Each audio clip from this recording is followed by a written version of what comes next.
Today, the Division of Technology Solutions hosted an eSports summit. It was our inaugural eSports summit.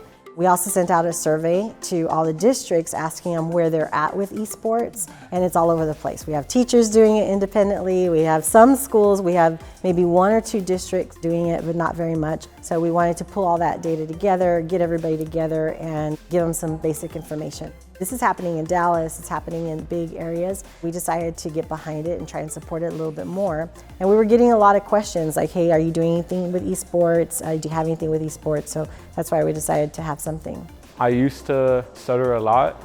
I used to be not as confident. I was just so nervous talking to people. However, I've found a voice. As he gets flung back and forth. Commentating for me is basically a way to do more than just play games. It allows you to have more public speaking skills. So if you're ever going to be in a field where you need to be able to talk to a bunch of people and you're presenting an idea, having a proposal, anything like that, it helps you out so much more. It's giving me a lot more opportunity. It's giving me a lot more motivation to be more out there. This isn't just a couple gamers getting to a room, finding an excuse to play games at school. This is a real thing. This is something a lot of kids are passionate about. Being able to collaborate, compete, reach out like this, and talk to other districts. It's given me a ton of opportunities. Other high schools, people from the city asking me to run esports for them. It's incredible. It's great. The student that was having difficulty communicating was the most powerful part for me because he was nervous and he was getting support from his team and from the audience, and then he pulled through it and he ended up doing a great job.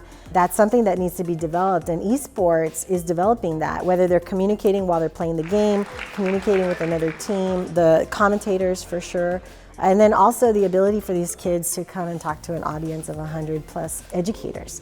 That doesn't happen overnight, that comes with practice, and esports brings that out in them. Eventually, we want to host tournaments at different grade levels, but tie it in to STEM education and how it works with esports.